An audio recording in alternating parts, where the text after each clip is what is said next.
औ दिनै जोङो थामथि मुंख्लं सान फालिदों। जोङो थारमाने केम्पआथ' जोंनिया होखारजानायसो नालाय थांनाय जानुवारियाव होखारजादों जोङो। बेखायनो आफादाथ' दं, दासिमबो दङ आरो थालांबाय थागोन। बेखायनो जोङो जोंनि जानाखि बे मुंख्लं सान जों बेखौ थारमाने मोनसे जायगा फोथाराव खालामनांदों आरोखि। सेन्ट्रेलि फालिदों। सेन्ट्रेलि फालिदों, औ उदालगुरियाव फालिदों आरो क'क्राझाराव फालिदों आरोखि। मोननै जायगायाव फालिदों आरोखि। उदालगुरिनियावहाय थारमाने बबे जायगायावहाय गोथै हाखर दङ गावनि थुमावहाय बेयाव खालामफैदों आरोखि उदालगुरिनिया। ओमफ्राय जों क'क्राझारनिया केम्पनिया जों बेहाय खालामफैदों आरोखि। नोंथांमोननि जाखिनि दाबि माबायदि सावरायनाया माबायदि सोलिगासिनो? सावरायनायखौ जोङो दाख्लै इलेक्सननि जोबखांनायनि उनाव जोङो मोनसे एपिल खालामदों आसाम गभर्नमेन्टखौ, ओमफ्रायो आसाम गभर्नमेन्टनि CMखौ, चिफ मिनिस्टारखौ, ओमफ्रायो प्लास जोंनि BTRनि CM जोङो बिसोरनो थारमाने जोङो आपिल लेटार हरदोंमोन जाहाथे जोंखौहाय पुलिसफ्रा बा पुलिस पार्सनेलफ्रा थारमाने जोंखौ डिस्टार्ब खालामा, जों गभर्नमेन्टजों सावरायफिननो रेडि होननानै जोङो एपिल खालामदोंमोन। दा बे एपिलखौ खालामनायखौ बिसोरो मोननानै दा जोंखौहाय रेसपन्स हरफिनदोंखि खम समनि गेजेरावनो माबागोन, मा होनोमोनलाय, सावरायनाय जासिगोन आरोखि आसामनि CMजों।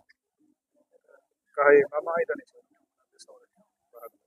दा सिगाङाव आं बुंग्रोयो, न'खरनि इसुखौ जोङो सल्भ खालामग्रोनि, बिनि उनावहाय जोङो दस्रा न'खरनि इसुखौ सल्भ खालामनो नाजागोन आरो। माने जोंनि न'खरनियावनो दा एसे इसुआ गोबांसिन जालांदों नालाय, दा जों जेब्ला जोंनि न'खरनि इसुखौ जों सल्भ खालामनो हाया अब्लानासिम जोङो जेबो बुंथ'नो हाया।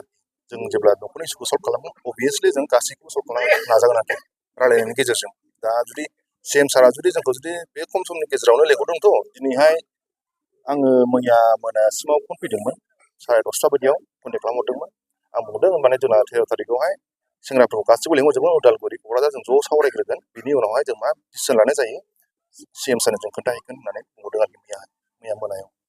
जिहेथु माखासे सान सिगां नोंथांमोननि केम्पखौ दैखांनाय जाबाय, नोंथांमोना दा आथिखालाव माबायदि थासारियाव थायो? जोङो केम्प थिखोजादोंबाबो मानसियाथ' जों दाबोसो आफादाथ' दं नालाय, जों थारमाने मा खालामथारदों, फ्रेगमेन्टेसन खालामथारदों आरोखि। जोङो फिसा जायगायाव थादों आरोखि।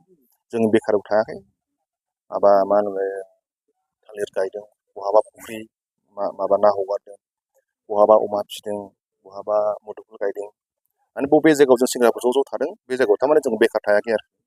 थारमाने माबा मोनसेबाबो थांनानै थानायनि राहाखौ जाहाथे आफादा थांनानै थायो बे बेबस्थाखौ जों खालामनानै दोनदों आरोखि। जोङो बे नङाखि जोङो ज' थानायावबो जों खालामखायोमोन, दा जों ज' थानो मोनाखै जेनेबा। सान हिसाबै जों नैबे पार्कआव एरियानि साहा थानाय नैबे सेरमुगा उदां फैलाव जायगायाव जोङो लानो गोनां जादों।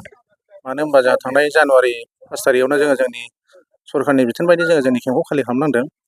दा बेनिखायनो जोङो जोंनि क'क्राझारनि साफ्रोमबो केडारफोरखौ लेंहरनानै नैबे फोथाराव खुंनाय जादों आरोखि। दिनै हाबाफारि बायदि जोंहा फुंबिलि समाव जोंहा फ्लेग हस्टिं हाबाफारि दंमोन।